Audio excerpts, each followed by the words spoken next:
반갑습니다. 이렇게 또 환영해 주시고, 예, 또 저 역시도 제가 김지웅 목사님 오래 전부터 교제했었고요. 예, 우리 교회 시작할 때부터 이렇게 이 드림이 교회를 보면서 저도 태국에서 이제 태국 현지 교회 섬기고 있는데 늘 기억하게 됩니다. 어쩌면 롤 모델 너무 거창한가요? 이렇게 보면서 아까 이렇게 그 찬양 예배 시작하기 전에 이렇게 함께 기도하는 모습들이 너무 아름다웠고, 예. 사실 지금 제가 섬기는 샬롬 교회 아마 성도들이 만약에 대면으로 모인다면 이 정도 지금 여기 준비하시는 분들 함께 예배 드릴 것 같아서 굉장히 갑자기 또 그분들이 보고 싶네요. 간단하게 제가 그래도 태국 방콕에서 사역하고 있는 선교사이기 때문에 좀 짧게 먼저 사역을 소개하고 말씀을 좀 나누고 싶습니다. 예, 저는 1996년부터 이제 태국에서 사역을 시작했고요. 제 비전이 대학생 사역이었기 때문에 캠퍼스 사역 띄워주셨네요. 예, 그러면 요 다음 보시면서 가족 먼저 소개하고 싶네요. 예. 이거는 사실 지금은 다 모일 수가 없어요. 다 흩어져 있어서 큰 아들 이제 한국에서 이제 대학 공부하고 있고, 둘째 아들은 요번에 이제 입학해서 왔고, 이제 지금은 이제 태국 방콕에 이제 저 밑에 제 아내 김재순 선교사님, 그리고 막내 우리 10살 정예린. 예. 예, 또 사진을 보니까 또 보고 싶네요. 예. 예. 저희 가족입니다. 이렇게 소개하고요. 그 다음 간단하게 뭐 태국 시간 관계상 그리고 이미 잘 알 거예요. 코로나 이전에 이미 아마 한두 번쯤은 어쩌면 뭐 여행이나 뭐 단선이나 여러 가지 뭐 출장이나 뭐 가봤을 거예요. 그래서 뭐 불교의 나라고 저 그림에 나오듯이 이렇게 하나하나 이렇게 딱 보면 무슨 내용이네 알 수 있을 거예요. 단기 선교가 많이 가는 나라죠. 그럼 위험한 이게 탄압하는 나라도 아니고, 기독교에 대해서 그 저 나라에 가서는 혹시 또 오해하실까봐 얘기하겠지만, 가끔 단기 선교 오시면 이제 떨리시는 분이 있더라고. 저 크리스찬이라고 얘기해도 되나요? 뭐 교회에서 와도 전혀 문제 없고요. 태국은 그냥 저는 크리스찬이고 저는 교회에서 왔고 하나님을 얘기하러 왔고, 그래도 사실은 사람들이 이렇게 반대하거나 뭐 그분들을 향해서 뭐 돌을 던진다 그런 일은 거의 없습니다. 다만 그 말을 듣고 안 믿을 뿐이죠. 태국 백성들이. 다만 그 말이 그냥 외국 사람들이 얘기하는 거구나 하고 받아들이지 않을 뿐이죠. 그래서 한 1% 미만의 크리스찬들이 있고요. 이제 제가 사역하는 그 사진입니다. 위에 쪽은 이제 왼쪽은 이제 샬롬 투 철치라고 써 있는 거, 이제 코로나 이전에 이제 교인들이 예배 끝나고 같이 사진 찍은 이제 사진이고요. 오른쪽은 이제 그때는 몰랐죠. 저 부활절 예배, 부활절 예배, 저 예배를 마무리했다고는 안 되죠. 그 이후에 계속 온라인으로 진행되고 있습니다. 그래서 늘 온라인으로 모일 때마다 다들 끝날 때 다들 너무 만나고 싶다고 그러고 보고 싶다고 그러고 그런 인사를 해요. 짠하죠. 뭐 그러죠. 지금은 이제 한국보다 더 상황이 안 좋아져서 아예 이제 뭐 이렇게 대면을 할 수가 없는 1대1로도 차를 못 마시고, 그래서 늘 기도하죠. 아마 한국에서 기도하듯이 빨리 이 상황이 나아져서 성도의 교제가 있기를 기도하고 있습니다. 밑에는 이제 제가 사역하는 태국 CCC 줄라 대학교 CCC 스텝입니다. 간사님들.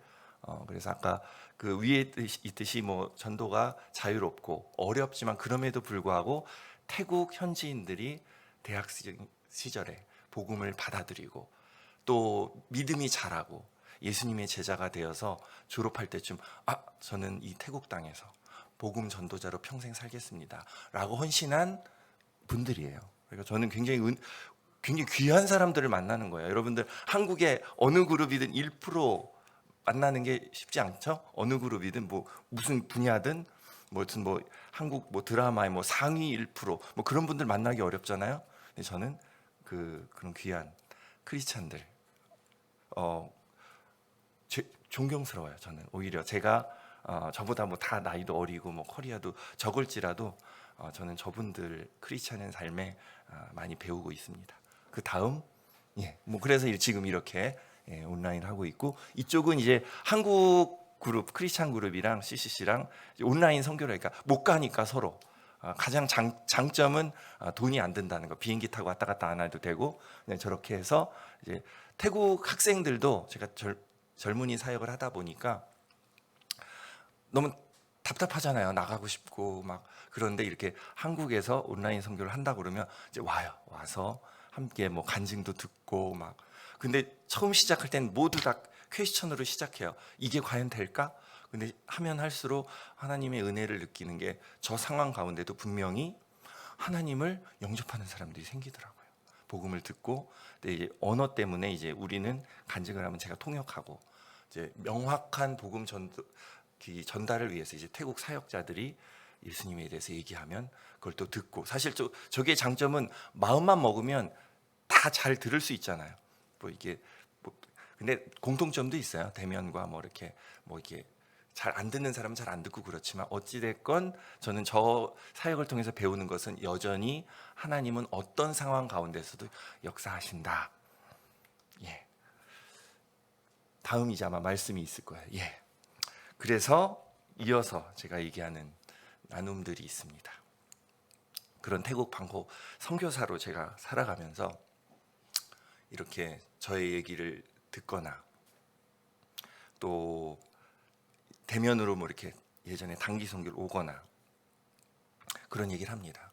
선교는 삶이라고. 아마 지난번에 기억은 안 나는데 아마 그런 얘기를 했을 거예요. 크리스찬으로서 내가 부르신 곳에서 사는 게 바로 선교의 삶이라고. 저는 방콕 태국 CCC로 부름을 받았죠. 그래서 거기서 대학생 사역을 하고, 주일날은 또 하나님께서 이렇게 또 샬롬 교회를 허락해 주셔서 또 거기서 또 너무 제가 아까부터 샬롬 교회 생각나는 게 비슷해요. 성도님들이 물론 이제 연세 드신 분도 있지만, 아까 사진에 잠깐 또 주의 깊게 보셨으면 대부분이 여러분 같은 청년이에요. 대학교 졸업하고 젊은 직장인들. 그런 교회를 섬길 수 있도록 주님께서 부르심을 불러주셨죠. 저를. 그 부르신 곳에서 내가 크리스찬으로서 최선을 다해서 예수님의 제자로 살아가는 것, 그게 저는 선교의 삶이라고 생각을 해요. 제가 제목을 그렇게 했죠. 선교는 나의 삶에서 시작하고 사랑으로 진행됩니다. 근데 사실 아까 그 어떤 대표 기도하시는 자매님이 그 기도 가운데 제가 하고 싶은 얘기를 많이 하셨더라고요. 이미 그분이 기도 중에 저의 메시지를 많이 하셔서 감사했어요. 그리고 또 찬양도, 이 찬양도 사실은 제가 듣기엔 되게 오래된 찬양이거든요. 요즘 대국 그 수련회 가면 저 모르는 찬양이 너무 많아요. 근데 감사한 게 거의 뭐 20년 전 찬양을 다 막 하시고 있어. 저는 너무 감동적이었어요, 찬양이. 그래서 뭐 에브리데이, 원래 영어 찬양이잖아요. 그래서 막 특송을 했던 기억이 있어요. 예전에 그 태국 CCC와 함께 선교를 할 때 한국 팀이 오면 그걸 꼭 이제 막 이렇게 막 율동하면서 막 했던 기억들. 그리고 제가 이제 개인적인 시간이 있을 때 두 번째, 날마다 숨쉬는 순간, 그건 이제 태국 찬양으로는 없거든요. 저의 개인 큐티 시간에 그 찬양을 좀 제가 묵상했던 그런 기억들이 있습니다. 제 부르심에 대해서 이야기를 하죠. 그래서 여러분들이 어디로 직장이든 학교든 가정이든 그곳에서 내가 예수님의 제자로 살아가고 있는가, 그게 굉장히 소중하다는 생각이 들어요. 그게 부르심이거든요. 부르심. 이 바울 그 내용을 보면서 제가 느끼는 게 있어. 게다가 요즘 코시국에 더 묵상하게 돼요. 예전엔 그런 생각을 해본 적이 없는데, 요즘 뭐 격리, 자가격리, 강제격리, 그야말로 바울은 격리한 상태에서 이 편지를 쓴 거죠. 사실은 그 상황 가운데 한번 상상을 해보세요. 내가 바울과 함께 그 자리에 격리돼 있었다. 내가 과연 바울과 같은 메시지를 할 수 있을까? 저는 자신 있게 아멘이 안 나오더라고요. 왜냐하면 바울은 지금, 제가 이제 자가격리를 이제 와서 했잖아요. 너무 좋은 곳에서 했어요. 제가 저를 아껴주시는 분이 그냥 주말에 내가 가는 어떤 시골집인데 거기서 하시라고. 2주 동안 저 안 오겠다고. 너무 좋았어요. 그러니까 그런 비교가 안 되죠. 그런 격리 장소와는. 바울은 감옥이라는, 그리고 자가격리가 아니죠. 강제격리. 예수님, 그 이유는 예수님 전했다고. 그 이유 하나만으로. 근데 바울은 그곳에서 밖에 있는 성도들에게 얘기하죠. 근데 저의 해석은 바로 그곳에서 주님의 부르신 그 예수님의 하나님의 백성으로, 예수님의 제자로 충성되게 살아가십시오. 그리고 제일 먼저 뭐로 시작해요? 예수 그리스도. 예수 그리스도의 종 바울과 디모데는 그리스도를 믿는 빌립보에 사는 모든 성도들과 지도자들과 집사들에게 편지를 씁니다. 저는 이 1장 1절부터 그 바울의 마음이 죄송합니다. 바람이 좀 끄란 얘기는 아니에요. 어쩔 수 없잖아요, 상황이. 그 모든 사람을 다 아마 명칭을 기억했을 것 같아요. 바울 입장에서 다 기억했을 것 같아요. 제가 지금 샬롬교회 사람들 생각하듯이 다 상상하면서 우리 빌립보 형제 자매들, 그러면서 자기와 함께하는 사람들, 동역자까지 다, 디모데, 빌립보에 사는 모든 성도, 그리고 지도자, 집사님들 편지를 씁니다. 근데 시작할 때 예수 그리스도. 저는 이제 CCC니까 CC 혹시 모르시는 분 때문에 이게 짧게 설명하면 CCC 모임에 그게 있어요. 백문일답이라고 그래가지고 요약하면 이 세상의 모든 질문, 모든 의문, 모든 문제의 해답은 예수님이시다. 예수 그리스도. 예수 그리스도. 할 때마다 가끔 전 이제 좀 감격하죠. 그래, 정답은 예수 그리스도야.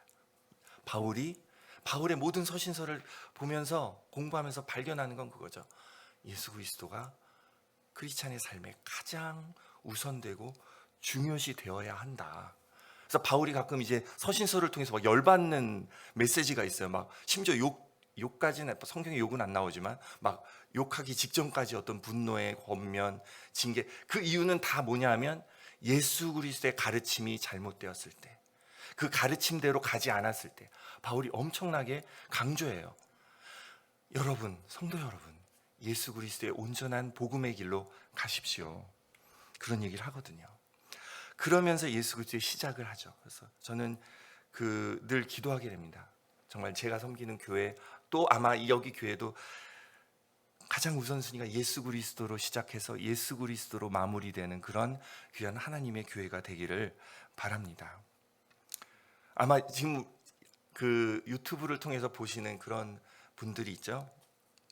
꼭 기억하세요. 우리의 삶의 가장 중요한 부분은 예수 그리스도시다. 바울이 그렇게 강조하고 있고 권면하고 있어요. 오늘 말씀을 통해서. 2절 보니까 우리 하나님, 아버지 하나님의 주 예수 그리스도의 은혜와 평강이 함께 하시기를 빕니다. 저는 1절부터 바울의 그 마음이 느껴져요. 한 사람 한 사람에 대한 그런 사랑, 부르심에 대해서 우리가 충성을 하는데, 그리고 그 충성 가운데 권면이 이루어지죠. 그리고 그 가운데 가장 중요한 건 사랑이라고 생각해요. 그럴 때 하나님께서 역사하시는 거예요. 그 교회에 하나님이 허락한 그 공동체 안에 뭐 부르심이 있고 역사가 있고 사역이 있잖아요. 근데 그 가운데 가장 중요한 건 주님이 가르쳐준 그 사랑을 따라서 나아가는 거죠. 제가 존경하는 분의 설교 중에 기억나는 게 있어요. 그분이 설교할 때 가장 중요한 게 무엇이냐? 그래서 뭐 언변이 될 수도 있고 말의 기술이 될 수도 있고 막 성경을 엄청나게 준비해서 막 잘 가르치는 것도 있겠지만, 그 메시지를 전하는 그 사람이 그 메시지를 전달하고 그 전달을 받는 사람에 대한 사랑이 있느냐 없느냐가 제일 중요하대요. 요약하면 내가 지금 여러분들에 대한 사랑을 하고 있느냐 아니냐. 사랑 없이 그냥 전달한다면 의미 없는 거죠. 선교사 입장에서 내가 그 선교지에서 방콕에 있는 캠퍼스 CCC 학생들에게, 간사님들에게, 아니면 제가 샬롬교회 성도들에게, 제가 태국말을 뭐 20년 넘게 했다 그래도 사실 현지인만큼 하겠어요? 솔직히 그런 생각이 들어요. 얼마나 제가 말의 기술로 그들에게 감화를 시킬까. 가끔 막 말하면서도 느껴져요. 틀리고 있군. 이 적절한 언어가 단어 선택이 아닌데 그런 거 느끼면서 하거든요. 또 한국말로 설교할 때는 또 하면서 와 너무 편하다. 나의 모국어를 이렇게 막 하고 있네. 막 이런 지금 막 원고 없는 말 하잖아요 지금. 태국말로 할 때는 상상을 못하죠. 원고에 있는 말을 해야죠. 틀린 말하면 실수하면 안 되니까. 끝나고 얘기하거든요. 그 말 틀렸어요. 그 말 억양이 틀렸어요. 성조가 틀렸어요. 가끔 이제 친한 성도들은 얘기하죠. 그렇지만 그런 모든 것들 중에서 중요한 게 무엇이냐? 그 메시지 안에 주님의 사랑이 들어 있느냐 없느냐. 성도 간의 교제 가운데 정말 내가 한 사람을 위한 사랑이 있느냐 없느냐. 1장부터 7절을 다 하기는 시간이 모자라기 때문에 좀 이게 스킵하면서 얘기한다면 4절에 그 얘기가 있어요. 3절 4절에 한 사람 한 사람을 생각하면서 감사와 기도가 있느냐. 바울은 진심으로 성도들을 향한 감사가 있었어요. 그리고 진심으로 기도가 있었죠. 제가 고백하는 것은 성도들 간의 기도는 진짜 어느 한 톨, 한 순간도 그 기도가 헛되지 않는다는 거예요. 그 교회 공동체에서 중보하는 기도들, 또 성도 간에 기도하는 것들, 거꾸로 뭐 선교를 위해서 뭐 선교사님을 위해서 기도하잖아요. 결코 그것이 헛되지 않아요. 그 기도는 하나님께서 역사한다는 것이죠. 제가 여기 들어오기 전에 문득 갑자기 그 제가 섬기는 샬롬 교회 그 단톡방, 태국은 이제 카톡은 없어요. 이제 다른 SNS를 통해서 갑자기 올렸어요. 이렇게 기도해 주세요. 오늘 여기 샬롬 교회 오늘은 제가 못 들어갑니다. 근데 그 기도 제목을 그냥 남겼다는 것 한 사실로도 저의 마음에 어느 순간 마음에 기쁨이 생기더라고요. 아, 내가 기도 부탁을 할 공동체가 있구나. 그분들이 뭐 100% 기도를 할지 안 할지 그걸 알고 싶지 않아요. 다만 그런 공동체가 있고 예수 그리스도 때문에 형제 자매가 된 거죠. 전 태국 사람이 아니죠. 태국 패밀리 네임을 갖고 있지 않죠. 그렇지만 예수 그리스도 안에서 가족이라는 것을 말씀을 통해서 우리가 알 수 있는 거죠. 그 부르신 곳에서 각자 거기서 예수님의 제자로 최선을 다해서 하루하루 살아가는 것, 주어진 환경 가운데 이제 CCC식으로 얘기하면 순장으로서 충성되게 한결같이 살아가는 것, 바울이 여기 교인들에게 얘기하는 그 맥락입니다. 여러분은 제가 복음을 전할 때 늘 도움을 베풀어 주었습니다. 그것은 여러분이 복음을 들은 그날부터 오늘 이 순간까지 그러합니다. 한결같이 예수 그리스도의 믿음을 가지고 살아가는 것. 근데 그게 안 쉬워요, 사실은. 성경에 나오는 것들을 이렇게 잘 보면 우리가 늘 듣기 때문에 그렇게 살아야지 뭐 사랑하라, 살아야지. 하지만 사실은 여러분들이 인생을 살아가면서 한번 곰곰이 생각해 보세요. 쉽지 않아요, 그렇죠? 이웃을 사랑하라. 사실 쉬워요? 누가 예전에 정말 어려운 거라고 그러던데.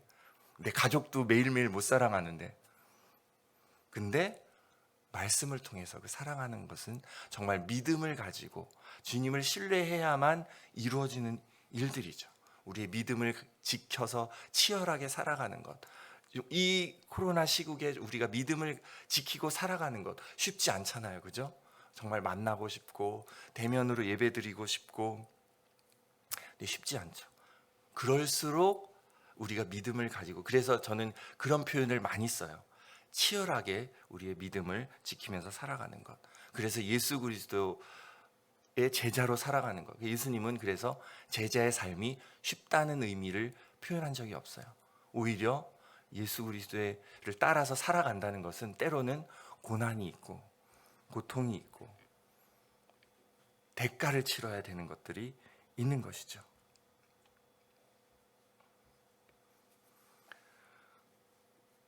내가 주어진 그 상황 가운데, 그죠? 주님의 제자로 살아간, 그럼에도 불구하고 또 주님이 주시는 기쁨을 가지고 살아간다는 것이죠. 바울의 그 내용을 보면, 또 빌립보서 전체의 내용을 보면 기쁨을 얘기해요. 근데 어떤 자료를 보니까 왜 기쁨을 그렇게 강조했을까? 빌립보 교회에 기쁨이 없었대요. 그만큼 어려움과 문제들이 너무 많았대요. 그래서 바울은 그 감옥에서 격리된 상태에서 빌립보 형제 자매를 생각하면서 묵상하면서 이들에게 어떻게 예수님의 메시지를 통해서 이들의 믿음을 성장시키고 교훈을 할 것인가. 그 중에 하나가 기뻐하십시오 였어요. 기쁨을, 여러분들의 상황이 너무 어려울지라도, 가난할지라도, 교회 안에 분쟁이 있어서 너무 서로 마음의 감정이 상했을지라도 예수님으로부터 오는 그 기쁨을 경험하십시오. 그 얘기를 하고 있는 것이래요.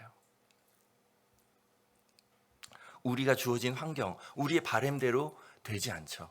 그죠? 제가 솔직히 전 기도하기는 어떻게 기도하겠어요? 아까 얘기했 부활절 이후에 딱 온라인이 했을 때 하나님 빨리 저는 성질이 급하기 때문에 딱 2주 안에 끝내주세요. 그 다음에 이제 정상적으로 모이게 해주세요. 근데 그건 저의 바램이죠. 그죠? 어느 누구도 사실은 이 상황은 내일 일을 예상할 수가 없어요. 그럴 때마다 또 성경을 통해서 또 말씀을 통해서 제가 묵상하는 것은 하나님의 시간과 하나님의 방법이 있다는 것이죠. 그것은 때로는 우리들이 갖고 있는 기도의 강구와 맞아떨어질 때가 있어요. 간증하는 여러 간증자들을 보면 그런 경우 간증하잖아요. 제가 이렇게 내일 어디 가는데 옛날에 어떤 선교사님이 기도했대요. 기차역 앞에서 주님 우리 가족이 이 기차를 타야 되는데 이제 비용이 없습니다. 그랬더니 어떻게 기적적인 방법을 통해서 그 기차값이 구해졌다는 간증이 있었어요. 그런 식으로 하나님은 또 분명히 또 역사하세요. 근데 사실은 대부분 우리의 기도를 보면 어때요? 침묵하실 때도 있고 또 우리의 기대와는 달리 너무 늦게 하나님께서 응답하시죠. 또 태국에서 제가 열매를 놓고 기도했을 때 나의 기대는 이 사람이 영접했으면 빨리 성장시켜 주세요. 예수님의 충성된 제자로 자라게 해주세요.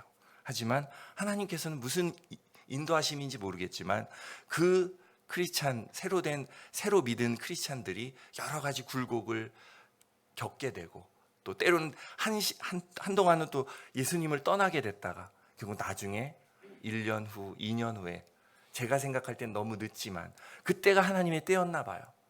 세례를 받게 되고 또 예수님의 제자로 열심히 살아가는 그런 모습들, 믿음을 지켜나가는 모습들을 보게 되죠.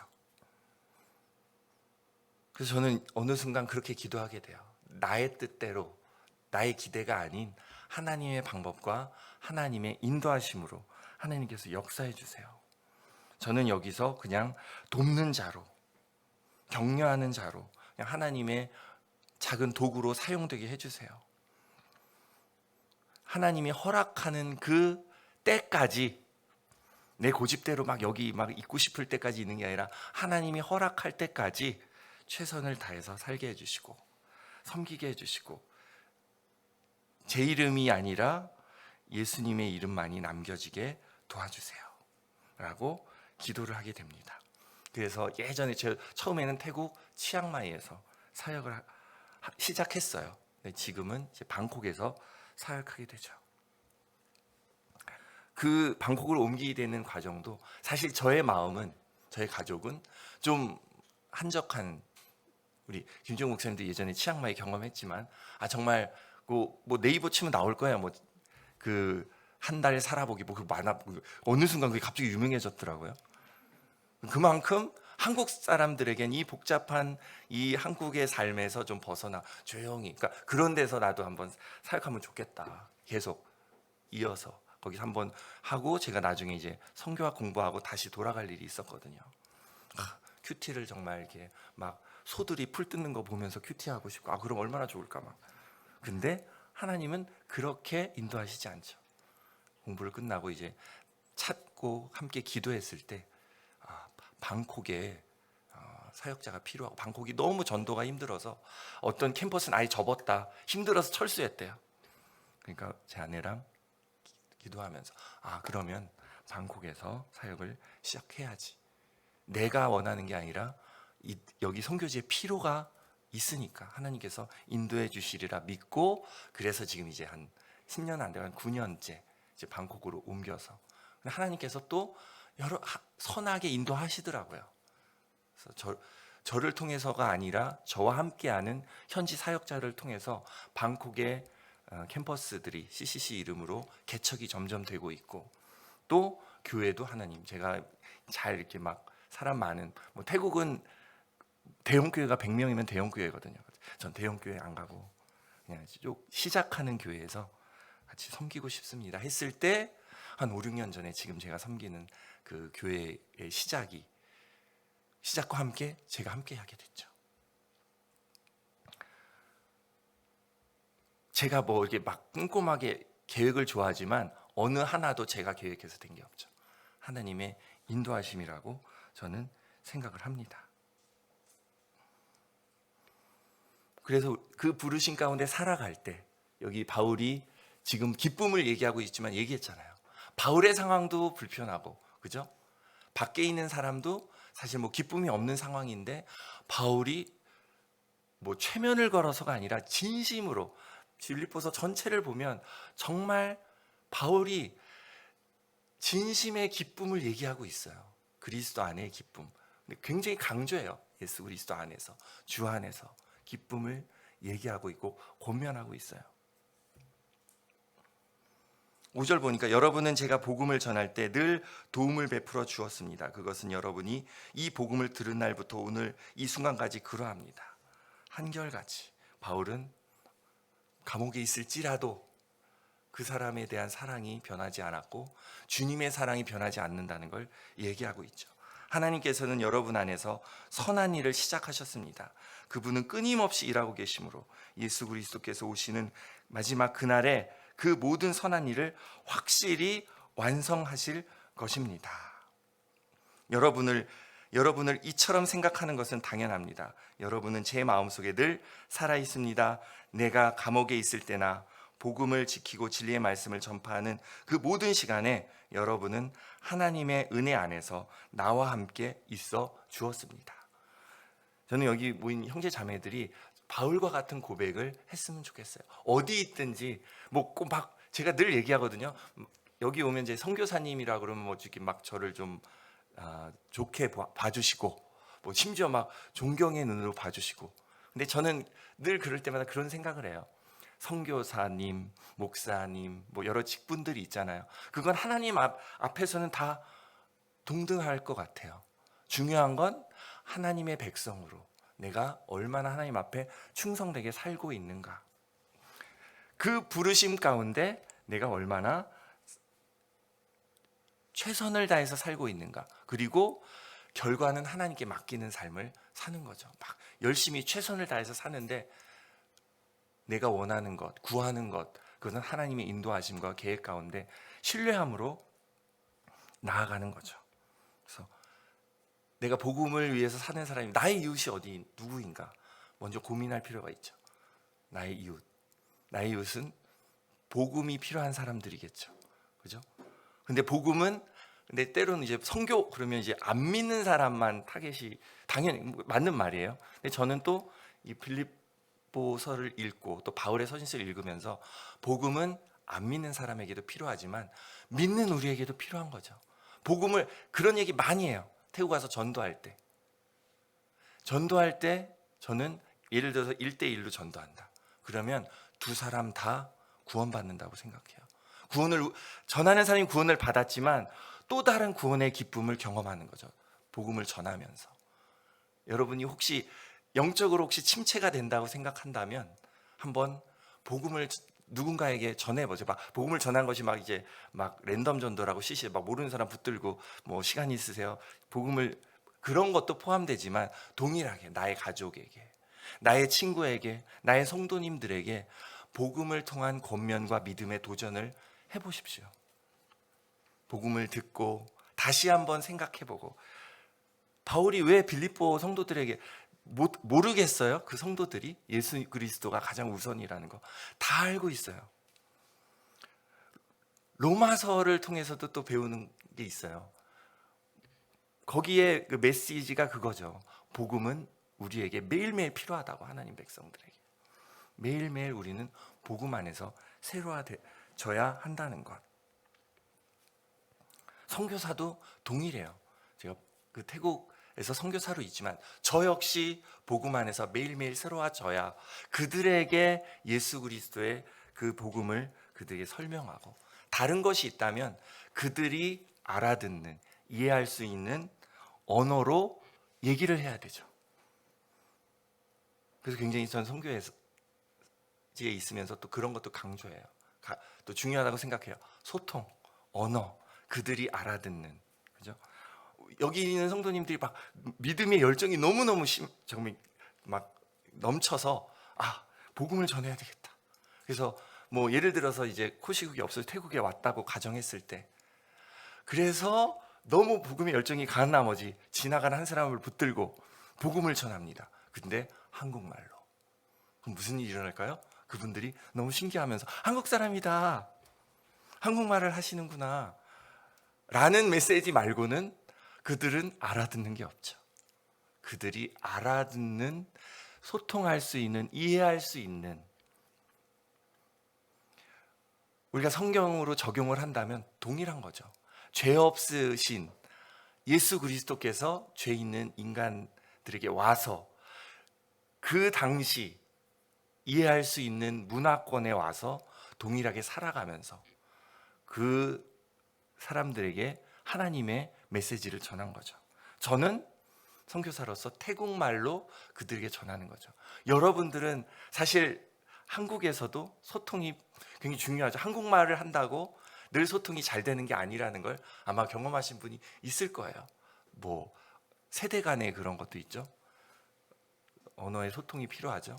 여러분들이 내가 누군가에게 복음에 도전을 하고 복음의 메시지를 전한다면 듣는 사람들을 이해해야 되겠죠. 먼저 저는 태국 문화를 매일 그래서 배우고 태국의 언어를 계속 배우고 어떻게 하면 이분들에게 효과적으로 예수님을 전할 수 있을까, 성경을 이들에게 어떻게 하면 잘 전달해서 이들의 믿음이 자라게 할 수 있을까, 헌신하게 할 수 있을까, 복음을 위해서 충성된 제자로 한결같이 살아갈 수 있을까 늘 기도하고 고민하는 부분들이죠. 복음을 전하는 것은 상대의 영혼을 구원하는 것뿐만이 아니라 복음을 전하는 자의 영혼을 부흥케 하는 귀한 기회라고 생각합니다. 또 한국에 있다면 뭐 보내는 자 얘기 많이 하죠. 저는 필요하다고 생각해요. 뭐 다는 아니지만 완성교님 뭐 땡땡땡 나라로 오십시오, 뭐 헌신하시고 일어나세요, 그것도 필요하지만 저는 그런 얘기보다는 늘 얘기하는 건 여러분들이 지금 있는 장소에서 정말 예수 그리스도의 제자로 살아가고 있는가, 그곳에서 충성되게 살아갈 때 하나님은 하나님의 방법과 인도하심으로 그 부르신 곳에서 살아갈 수 있도록, 뭐 때로는 그 한 사람 한 사람에 대한 계획이 있다면 또 다른 곳으로 또 부르실 수 있죠. 그래서 그것이 교회가 자라고 믿음이 자라는 기회가 된다고 생각합니다. 관계상 이건 이제 제가 배운 건데 그냥 한번 보시고요. 맨 뒤로 가서 마무리 사진이 아마 마무리하려고 합니다. 그래서 제가 나눈 메시지를 통해서 제가 사역하는 기도 제목을 나누고 싶습니다. 제 가족들, 가정을 위해서, 영간의 강건함을 위해서 기도해 주세요. 그리고 제가 사역하는 교회, 샬롬교회 성도들을 위해서 믿음이 그들이 자랄 수 있도록, 굉장히 환영받지 못한다기보다는 굉장히 관심 없는 사회죠. 기독교에 대해서. 그런 곳에서 믿음을 지키면서 살아가는 모습들, 그들이 그래서 오히려 이 태국 땅에서 빛과 소금의 역할을, 복음의 귀한 영향을 미치면서 살아갈 수 있도록 기도해 주세요. 그리고 태국 캠퍼스의 대학생들이 이 사회로 나아가서 크리스찬으로서 또 빛과 소금의 역할을 할 수 있도록 기도해 주십시오. 동일하게 그 기도 제목들이 여기 성도님들에게도 동일한 기도 제목이 되길 원합니다. 각자 있는 그 가정 속에 주님이 주시는 영육간의 강건함이 넘치기를 기도하고요. 또 여기 있는 교회 공동체 가운데 예수 그리스도 안에서 늘 한 마음으로 이 사회에 귀한 복음의 영향력을 발휘하면서 살아가시고, 또 이 교회 성도 간의 그런 교제 가운데 주님의 기쁨이 넘치기를 주님의 이름으로 축복합니다. 기도하겠습니다. 사랑해 주님, 감사합니다. 귀한 시간 주셔서 감사합니다. 부족한 저를 통해서 또 하나님의 말씀을 전하고, 또 선교는 나의 삶에서 시작하고 또 사랑으로 진행된다는 이 메시지를 전할 수 있게 기회를 주셔서 감사합니다. 무엇보다도 우리가 더욱 주님을 사랑하고 더욱 주님께 나아가는 하루하루가 되고, 그 믿음을 지키면서 한결같이 우리의 삶을 진정한 그리스도의 삶으로 제자로 살아갈 수 있도록 붙들어 주십시오. 감사합니다. 우리를 구원하신 예수 그리스도의 이름으로 기도드립니다. 아멘.